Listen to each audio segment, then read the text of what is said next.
Magandang kamalayan sa inyong lahat at nandito na naman tayo sa ating school or SCHOLL na tinatawag natin na Shifting Consciousness Higher Online Lifelong Learning. At dito sa ating school or SCHOLL ay ginagawa natin ang ating klase. At ito ay isang magandang klase na kung tawagin natin ay KLASS in English which would stand for Kamalayan Learning Alternative Success System. Ako nga pala ang inyong guro o teacher dito sa ating online school na ito at ako po si Tato Malay at ako ay makakasama ninyo hanggang matapos natin itong klase ngayong hapon na ito o ngayong araw na ito.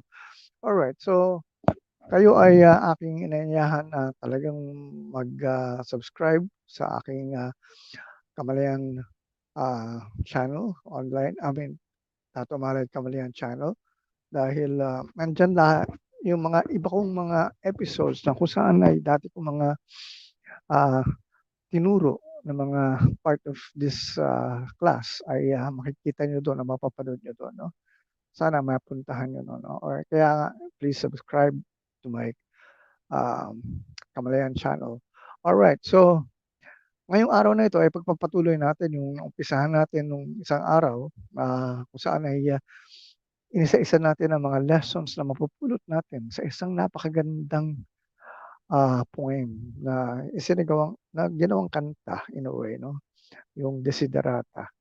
At ilan na ba yung na ano natin? Marami na eh. So we will just continue, no? I think I left off where pagkatapos nung I think yung keep interested in your own career, however humble.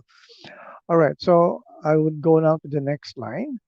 At dito ay aking babasahin ang nakasulat dun sa English poem na yun, no? Exercise caution in your business affairs, for the world is full of trickery. But let this not blind you to what virtue there is. Many persons strive for high ideals, and everywhere life is full of heroism. All right. So, ang talagang interpretasyon ko rito ay isang bagay na importante matutunan natin, especially in this day and age, in this period of we have this crisis that's happening now, no? So ang pangyayari rito is ano ba ang kailangan nating gawin? Kasi marami sa atin na naghahanap ng trabaho, no? Pero ang gusto get rich quick, yung gusto nila yung mabilisan na pagyaman, yung kumita ng mabilis. Wala naman talagang ganyan eh. Meron naman masasabi nating mabilis na pagkakitaan dahil may mga immediate kagad, no, rewards. Like for example, yung mga nagtatrabaho na per day. So, kung ano yung ginawa mo sa araw na yon, kadalasan babayaran ka sa araw na yon mismo, no? So, may mga ganong mga jobs o mga trabaho. Pero ang kung nga dyan is, we have to exercise caution because in every business, sabi nga may trickery dyan, may dayaan or meron tayo mismo, mga nagtatrabaho, ay kuminsan dinadaya natin ang ating mga employers. No? Like for example, yung ina-expect sa ating trabaho, kadalasan, sasabihin natin, ang baba lang naman ng sweldo ko, kaya ito lang ang aking input dito eh. Ito lang ang binibigay ko kasi lang naman binibigay ng sweldo sa akin. So, ang tanong dyan is, ganun ba dapat ang attitude natin? Alright, so, kasi, ang baba naman ng ideals natin, no? Sabi nga dito let this not blind you to what virtue there is when any persons strive for high ideals and everywhere life is full of heroism. So, kailangan ibigay natin yung pinakamaganda o pinakamagaling nating kakayahan sa bawat ginagawa natin. Regardless kung mababa ang sweldo or sa tingin natin hindi fair or whatever. Pero ang ibig sabihin dito nga wag sa atin manggagaling yung pandaraya o pang-iisa. So iwasan natin yan. At tayo ay talagang kusa lang na gawin natin yung nararapat. Now, the thing here is, ano ba ang talagang attitude ng isang tao na 'pag nagtatrabaho? Kailangan masaya ka, eh. Yun ang criteria, eh. Kadalasan sa atin ang ginagawa ng mga karamihan ng, naging empleyado ay tinanggap lang nila yung isang trabaho dahil sabi nila, eh, mataas ang sweldo, eh. Eh, ang tanong, eh, gusto mo ba 'yan? Hindi nga, eh, kasi hindi naman 'yan ang napag-aralan ko, eh. Oh, gano'n ang mga sinasabi nila. Pero bakit mo tinanggap? Eh, wala akong choice, eh, kasi may pamilya ako. Oh, for practical purposes, yes, we can actually accept that, 'no? Pero in the long run, natutunan mo bang mahalin yung trabahong yun? Eh, kung hindi pa rin na dumaan na yung 10 taon na hindi mo pa rin mahal yung trabahong yun, eh, siguro naman by that time, eh, nakaisip ka na na para bang sasabihin mo na stress ka na ng husto or somehow parang ayaw ng pagpatuloy at meron ka ng puwedeng lipatan kung sakali man, yun na nga, gusto mo ng magkaroon ng mas magandang, mas masayang, trabaho, 'no? Pero yun na nga, eh, yung pagtitiis na ganyan, tayo rin ang may kasalanan niyan, eh. Kadalasan sinasabi natin wala tayong choice, meron naman tayong choice, eh, kaya lang iniisip lang natin na, well, for example sasabihin, eh, kasi yung lilipatan ko mas mababa kikitain ko ro'n, eh. Ang tanong nga diyan is, ano ba yung mas importante sa'yo? Yung mas kumikita ka ng malaki o yung mas masaya ka? Nasa sa'yo lang 'yun, 'no? So, siguro naman, eh, kung lilipat ka dun sa trabahong mas mas mababa ang sweldo at masaya ka naman dun, eh, hindi tatagal, bibigyan ka na lang siguro ng, increase, aumento dahil nakita naman nila na kung gaano ka kagaling at gaano ka, katulong sa kumpanya, 'no? Gano'n lang naman 'yun, eh. Ang pinaka-attitude na ginagawa ko kadalasan, when I, for example, used to work for my bosses, 'no, ang primary na iniisip ko, gusto ko payamanin yung boss ko. Hindi yung ako ang payayamanin, hindi yung ako ang iisipin ko na kailangan kumita ako rito, hindi, eh. Gusto ko payamanin yung boss ko. Bakit? 'Pag yumaman siya lalo at kumikita siya ng mas maraming pera, eh, siyempre 'pag kumikita ng madami yung kumpanya, may kuwan 'yan, may increase ka na, I'm sure, it follows, 'no?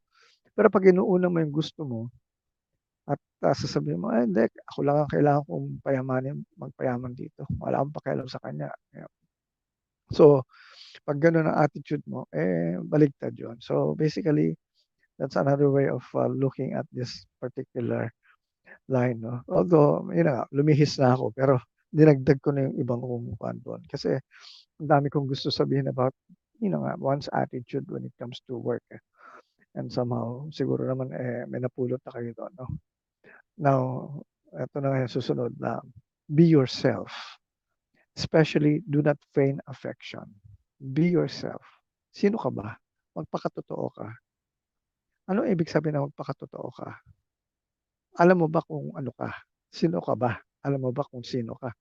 Alam mo bang lahat-lahat ng mga bagay tungkol sa iyo na magpapasaya sa'yo, na mga gusto mong gawin, mga hilig mo, yung mga karelasyon mo kung anong klase. Alam mo ba yung mga ganyang mga, ah, may kinalaman sa sarili mo or wala, hindi mo kilala ang sarili mo. So, ang nangyayari is, ah, hindi mo alam kung anong gusto mo talaga. So, hindi mo alam kung ano yung dapat mong gawin. And marami sa atin ganyan, eh. Hindi nila alam kung anong magpapasaya sa kanila, hindi nila alam kung anong gusto nilang kainin dahil hindi nila alam kung anong type nila, eh. Wala silang specific, idea as to who they are and what they really are like in terms of everything. Kasi marami tayo, alam niyo, tayo sa pagkatao natin, 'no, if you look at our personality, which is actually a mask, ang personalidad natin, eh, parang panlabas lang 'yan, eh. Pakitang tao, 'yan. But anyway, sa pagpakitang tao mong 'yan, dapat, eh, at least malapit 'yan sa pagkatao mo talaga, yung pagkatotoo mong tao. Ang tanong diyan is gaano kalayo o gaano kalapit, eh, 'pag malayong-malayo, eh, ano ka, plastic, nagpapanggap ka. Pero 'pag kilala mo talaga yung gusto mo, sarili mo at, pinapakita mo kung sino ka, wala kang pakialam kung ano man ang i-judge nila sa'yo dahil ikaw yon, mas ikaw ang dapat makakaano dun 'no, makakaalam kung ano yung gusto mo. And, eto nga, yung una-una mo talagang kailangan gawin, ah, sa sarili mo, mahalin mo. You have to love yourself despite your faults, despite all this your mga sasabihin mo mga kahinaan mo, kailangan tanggapin mo lahat 'yan at mahalin mo sarili mo despite of everything. Kasi 'pag hindi mo minahal ang sarili mo, diyan nagkakaroon ng malaking problema sa buhay mo. Hindi mo kayang mahalin ang ibang tao, yung mga kamag-anak mo, mga kaibigan mo, hindi mo talaga mabibigyan ng tunay na pagmamahal 'yan. Dahil hindi mo kayang mahalin ang sarili mo, eh. It's only you who can give that love to you. So, kung hindi mo kayang mahalin ang sarili mo, other people cannot love you as well, ah. So, you have to be able to know exactly who you are so that you can really now accept everything about you and then, yun na nga, mahalin mo lahat ng bagay about yourself. Ang tanong nga diyan, marami sa atin hindi nila alam na they're actually spiritual beings having a human experience, no? And as such, yun na nga, we are one with God and somehow, yun na nga, when we speak of that oneness with God, and if we actually associate God with love, we should also be able to say we are also love. And so bakit mo sasabihin na hindi ka marunong magmahal, hindi mo matanggap ang sarili mo? Diyan nagkakaroon ng malaking problema. Remember, the first relationship you have and the last relationship you will have, alam ba ninyo kung sino yun? Yung first relationship niyo and last relationship niyo? Kayo mismo. It's with yourself. Kaya 'pag hindi mo na minahal ang hindi mo muna minahal ang sarili mo muna, you can never love other people as well. And the only time when nobody is around you anymore, when everyone is not around you anymore, the only one who's left with you is you. Ikaw rin mismo. Kaya ako nga, I used to have a poem, well, it's a joke, no? Pero I would say like, I still remember it kasi natutunan ko 'to nung college ko, eh. I love myself and I feel so grand. I go to the movies and hold my hand. I put my arms around my waist, and when I get fresh, I slap my face. You know, I can go anywhere alone. I can enjoy doing things alone. Why? Because komportable ako, sa sarili ko, eh. That's why wala akong problema whenever I would eat alone outside, no problem. I would watch a movie alone, whatever. And up to now, I'm not married, I'm still alone, but I'm happy. Gano'n lang naman 'yun, because kumpleto ako, eh. I have accepted who I am. I love myself very much. So, welcome sa akin lahat ng klaseng pagmamahal from other people as well. Alright, ano na tayo, nasaan na tayo ngayon? Alam niyo 'to 'pag hindi ko nahahawakan ng matagal 'to, bumabalik sa number 1, eh. Alright, eto maganda rin 'to, about love pa rin 'to. Neither be cynical about love, for in the face of all aridity and disenchantment, it is as perennial as the grass. Anong ibig sabihin nito? Alam niyo, yun nga, tutuloy ko na lang yung pinagsasabi ko kanina, unconditional love is the only love there is. We cannot love if it is not unconditional love. Hindi love yun, because love is really walang kondisyon, unconditional. Hindi mo pwede sabihin, "Ay mahal kita kaya lang 'pag, nilapastanganan mo ko, inaway mo ko, hindi na kita love." Ayun. And that's not love because how can you now say you can love your enemies as what Jesus had commanded us to do? Love your enemies. Sabi gano'n. Paano mo mamahalin ang enemy mo, eh, mga ang hirap tanggapin yung mga ginagawa niyang ayaw sa'yo. But again, sabi niya, love your enemies. So we have to love everyone. Because if you love your enemies, practically it's just saying that you have to love everyone. So unconditional love talaga ang sinasaad dito. All right. So forever yan. And there's the whole universe naman eh. Even if we, for example, meet, ito nga, normally I talk about other other beings from other planets or other dimensions. So, because I try to find out if there are really uh, some people or some people, some beings like tatawag natin extraterrestrials, mga ETs out there. And somehow I discovered na meron naman pala. Kung naniniwala kayo, ako kasi naniniwala. And I tried to find out more about them. And I discovered many of their teachings o yung mga uh, buhay nila na nasi-share nila kasi nag-channel sila sa mga tao. And somehow, I came across a lot of their teachings. And there is only always one thing that they would not, I mean, they would always emphasize love. Kaya universal, ang love is universal talaga. Kaya nga, when you say God is love, because God created everything, all, pati yung mga extraterrestrials, and it was God who made them. So basically, they acknowledge that particular love. So we have to know that we are really beings of love. Dalawa lang yan eh. Sabi nga nila, you are just made of two things or two whatever energies, whatever you call it.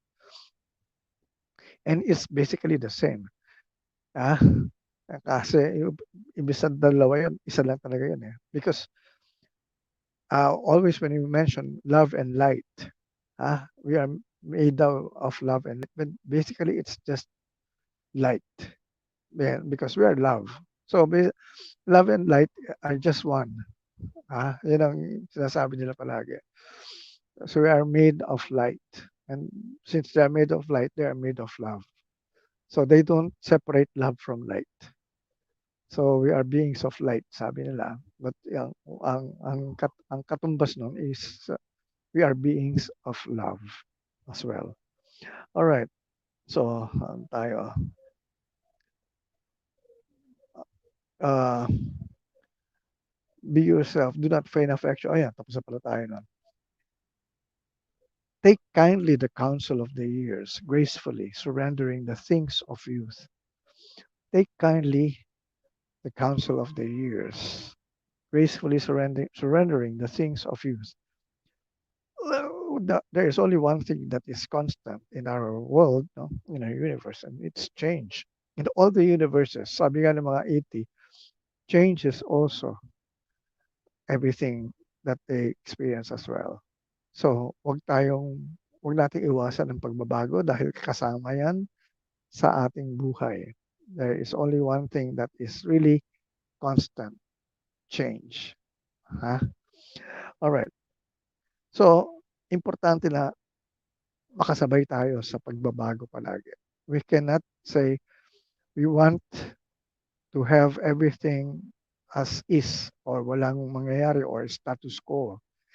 Hindi na pwede ibalik ang old normal, yung normal na tinatawag natin because things have changed. And even the new normal is constantly changing. So there's no new or there's no old normal or there's no normal. There's always new because everything always changes. So it's always something new. So yan ang importante yung ano natin. Okay, so bilisan natin para makaano tayo. Dahil napakaganda nitong desiderata eh. Exercise, sandali. Nasaan na ba tayo? Tapos na tayo sa binisinig. Take counsel. Ayun, nurture strength of spirit to shield you in sudden misfortune. But do not distress yourself with dark imaginings. Many fears are born of fatigue and loneliness. Yeah, nurture strength of spirit. You know, if you are aligned with the source, if you are aligned with God, if you are aligned with your soul, with your spirit, ha? Walang walang walang makakagawang masama sa'yo, eh. You cannot attract any misfortune. At kung meron man dumating diyan, kayang-kayang sanggain. So, ayan ang yung panangga, itong yung being aligned with God, being aligned with the source. So yun lang you have to be really be aware of that. So in terms of uh, alignment, how do we become aligned with the source? Sabi nga nila, eh paano ba? Ano ba ang kailangan kong gawin? Well, of course, you have to be there's supposed to be harmony in your life. There's supposed to be love. There's supposed to be joy. Ah, wala yung negative, puro positive. That's how you become aligned with the source. All right. So, ano pa ang kailangan nating ma-anuhan dito? Um, yun na nga, lahat ng takot, tayo lang ang gumagawa niyan eh. Wala naman talagang dapat tayong katakutan. Ang takot kasi is part of our, I would say, psych. Nasa ating DNA yan. Paano ba tawag? DNA ba tawag doon? Na it's for survival, eh. Kasi otherwise kung wala tayong takot, eh, baka kung ano-ano mga pinagagagawa natin, eh, mamamatay kaagad tayo, masasaktan tayo.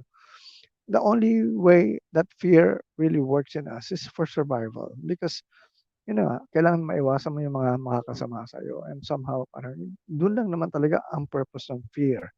Otherwise, fear is just an illusion in every other aspect. So, iyan importante. Kaya ito ang kuha natin diyan. And ayun na, sabi nga, many fears are born of fatigue and loneliness. Kaya 'pag malungkot ka, diyan lumalabas ang mga takot 'no, kasi para bang akala mo nag-iisa ka, akala mo ay wala kang kakampi, walang kasangga o walang ah, ramay sa'yo, but definitely meron. So, all you have to do is just reach out as well because other people are trying to reach out for you but somehow tayo ang naglalagay ng barrier. Anyway, so let's continue. Sabi nga, okay, let me add more to that now. There's a saying that I learned from my ET mentor, si Bashar. Circumstances don't matter. Only our state of being matters. All right, I'll repeat that. Circumstances don't matter. Only our state of being matters. So, ibig sabihin, whatever happens, like for example, itong COVID na ito, all right, that's that's part of the circumstances that we are now experiencing na negative. But sa ating nga, wala siyang one, walang katuturan siya. It doesn't matter. Only our reaction or our state of being is what matters. So ang ibig sabihin yan, kung ikaw ay confident na hindi mo ma-attract yung mga yan dahil you're safe in terms of your vibration, yeah. Kasi all the things that you attract basically depends on your vibration. Eh. Kung negative yung vibration mo, you attract the frequency of negativity. Yung mga negative vibrations din, yun nakukuha mo. And so, puro kamalasan, puro sakit, yun ang makukuha mo. Pero kung positive ka, masaya ka, at wala kang iniisip na problemang masyado na mabigat, you will not attract all these negative circumstances. So, yan ang ibig sabihin niyan. All right. So, let's move on to the next one.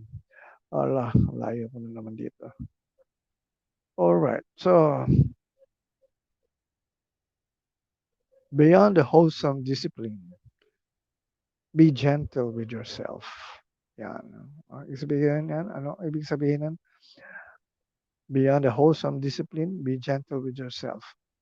Yun na nga, tayo kasi kadalasan para bang we cannot uh, um, make ourselves in terms of para bang feel worthy of so much of everything.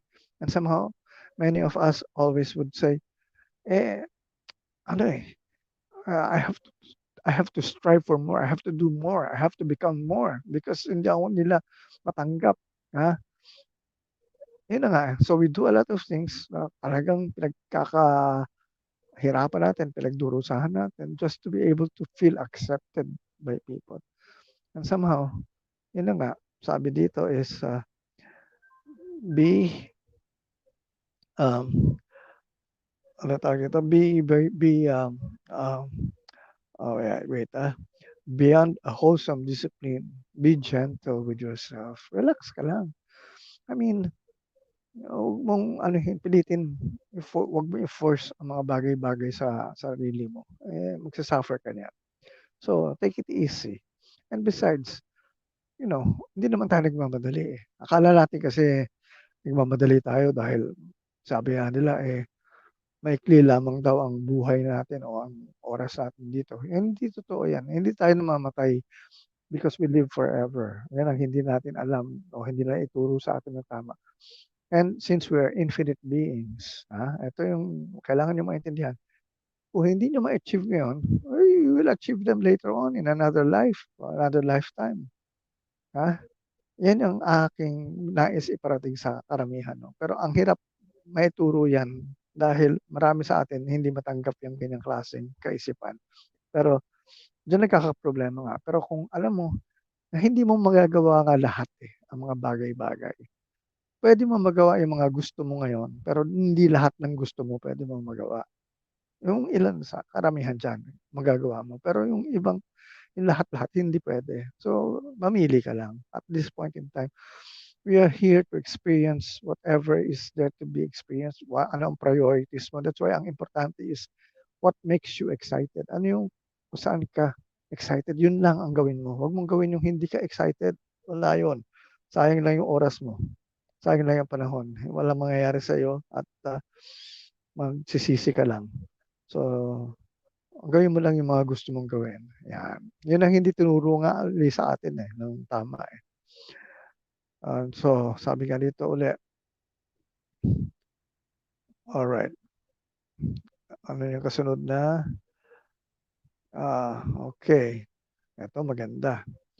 You are a child of the universe, no less than the trees and the stars. You have a right to be here. You are a child of the universe. You are a child of God.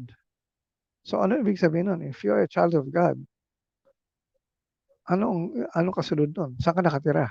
Sa kaharian ng Diyos. Di ba? Kung saan ang buhay, saan ang nakatira ang tatay mo, ang magulang mo, di ba? Doon ka rin nakatira. So kung ang Diyos ay you are one with God, you are a child of anak ka ng Diyos. So basically, where do you live right now? You're living in heaven. The kingdom of God is at hand, is within. Right now, we're living already in heaven. Bakit ka namumroblema? Bakit ka ang dami mong mga hinaing sa buhay? When in fact, everything is with you already. Lahat ng karangyaan na gusto mo, nasa sayo. Lahat ng mga masasarap na bagay, pagkain, nasa sayo. Tapos sasabihin mong, wala. Saan ka nakatira? Sino ang tatay mo? Sino ang nanay mo? But again, you are a child of the universe, no less than the trees and the stars. You have a right to be here. You have a right to be living in the kingdom of God, the kingdom of heaven. This is already paradise. Yan ang hindi matanggap ng karamihan sa atin. Ewan ko ba? Bahala kayo kung ayaw nyo. And whether or not it is clear to you, no doubt the universe is unfolding as it should. Ang universe, ang earth nga natin nagbago na ang Kamalayan. So it's unfolding. In spite of tayo ay naiiwan na. Nagbago na yung Kamalayan ng mundo natin. Yung Kamalayan natin, hindi pa rin. So, andun tayo ngayon sa third world, third dimension rather. And nag-fourth dimension na ang Earth. Kaya nga tumigil nag-reboot Nagbago na. Sabihin, I will shift consciousness already. The Earth had shifted consciousness. Tapos tayo ay hindi pa sumabay. So, naiiwan tayo ngayon sa old world. Sabi nga ng Earth, wala na yung old world, tapos na yan. Wala na kayong babalikan. So, yan ang problema natin ngayon. Hangga't hindi natin matanggap na nagbago na nga ang mundo, wala. Andun pa rin tayo sisisi o nagmumukmok dahil gusto natin ibalik yung nakaraan. Ang sabi nga eto na yun Ah, since we have, do you know the attributes of God? If you are a child of God, ibig sabihin nun, yung kung ano ang Diyos, ganun ka rin. Merong mga katangian ng Diyos na meron ka rin katangian. Di ba pag nagmana, sabi nga nila, kanino ka ba nagmana? Sa nanay mo, sa tatay mo, o pareho, o whatever. Kung nagmana ka sa Diyos, ano ang minana mo sa Diyos? Ayan, tanong malaki. And if you look at the attributes of God, what are the attributes of God? Your life, love, wisdom, understanding, authority, strength, order, faith, forgiveness, hope, uh, enthusiasm, imagination, and will. Tapos masabihin mo, wala, tao lang ako Ay, nako. You are a child of God. You are a child of the universe. All right, so, and whether or not it is clear to you, no doubt, pala. Therefore, be at peace with God, whatever you conceive Him to be. Okay, nauna na ako doon sa sasabihin kong whatever you conceive Him to be. Because if you know the attributes of God, that is what God is like, and that is who we are as well. Actually, iba-iba ang ating mga pamamaraan. Like when we worship God, sabi nga, ang dami-dami natin religion. But sa totoo lang, there's no one path. Walang isa lang. Actually, since lahat tayo are unique, magkakaiba, yun, kung ano man yung landas mo, yun ang sarili mong landas. Tahakin mo yun. At huwag mo tahakin yung landas ng iba. Kung ano man yung para sa'yo, yun lang yun. Kaya, kasi kung isa lang ang talagang tunay na path o isa lang ang landas talaga, wala na tayo sa mundong ito. Isa lang ang taong pwedeng mabuhay. Kasi siya lang yung tamang landas. Pero hindi lahat naman pwede. Ang tanong dyan is, anong landas mo? Ano yung gusto mong tahakin? Tahakin mo. Huwag mong tahakin ang landas ng iba. Kanya-kanya tayo. Yun ang ina-emphasize dito. So, let's continue. So, therefore, be at peace with God, whatever you conceive Him to be. And whatever your labors and aspirations in the noisy confusions of life, keep peace in your soul. So, kahit ano man nangyayari na sa kapaligiran, nagkakagulo, tumigil na lahat, at nagkakaroon tayo ng confusion, kahirapan, ganito, still, you have to keep peace with your soul. Sabi nga kahit na anong ingay dyan, just meditate and somehow, sabi nga natin be still. Sabi nga sa Bible, be still and know that I am God. Because the moment you are still at nawala na yung lahat ng ingay sa kapaligiran mo, you are already in the presence of God. Of course, you're always in the presence of God, but you will feel more the presence of God when you are still. Kaya we have to find time for that. Kasi kadalasan, ang gulo-gulo ng utak natin, ang dami nating ginagawa, ang dami natin pinapanood, pinapakinggan. So, somehow we forget that there is always this inner life, this inner being in us. And the only way to get to that inner self is to be still. Yan. Keep peace in your soul, sabi nga. So, ang tanong dyan is, how would you make your soul happy? Kasi if you make peace with your soul, soul, ano ba talagang ang pakay mo rito? Kasi ang iniisip natin, kailangan daw magpakabait tayo rito sa mundong ito. Kasi pag maging mabait tayo, yung soul natin, pupunta sa langit. Yan ang tinuro sa atin Pag hindi tayo mabait, pupunta sa impyerno daw yung soul natin. Yun ba talaga ang kwan? Ako, iba ang pananaw ko. And somehow, your soul actually came here only for one reason. Hindi siya magpapakabait. Hindi na niya kailangang magpakabait, mabait na siya eh. Because basically, when you're one with God, everything is already good. But the thing here is, what does our soul want to experience? That's the only reason why the soul is assuming a body. Na ito tayo, pagkatao natin. We are three beings in one uh, body right now. Um, we have the physical body, we have our spiritual aspect, and then we have our soul, which knows ang soul natin is the one that knows it is actually a body, a physical being, and also a spiritual being. Yun. So, yun ang kailangan nyo maintindihan. Alright, so let's go now to, malapit na tayo matapos. Alright, let's now, ito na. With all its sham, drudgery, and broken dreams, it's still a beautiful world. With all its sham, drudgery, and broken dreams, it's still a beautiful world. Na nga, nakita na natin ngayon, tumigil lahat. Problema ngayon, walang pera, walang trabaho, puro sakit, puro dusa. Nakikita natin ngayon na nangyayari. Yun ang sinasabi sa media. Pero kami, sa Kamalayan, ito yung sasabi namin, it's still a beautiful world. Ang totoo ito, maganda pa rin. And somehow, we have to not leave that kind of a vision. Kailangan huwag natin iwanan yan. Kailangan yan pa rin ang ating nakikita palagi. Na in spite of all this, wala yan. Illusion lang yan. Hindi totoo yan. And we still can really see the beauty in everything. It's still a beautiful world. Di ba? All right.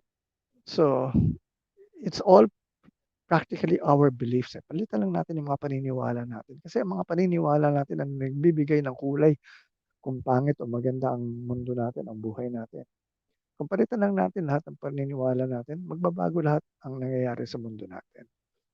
Alright, so let's go now to, malapit na tayo eh. Tapusin na natin ito, sayang eh.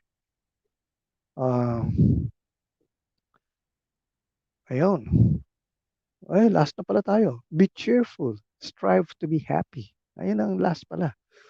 So, there's no other way except to be cheerful and happy. Don't worry, be happy, sabi nga. So, that's the only thing we have to live to be, that's our only purpose in this world, to be happy. Ang tanong ko do you know what will make you happy? And so, yan ang aking talagang challenge sa inyo lahat.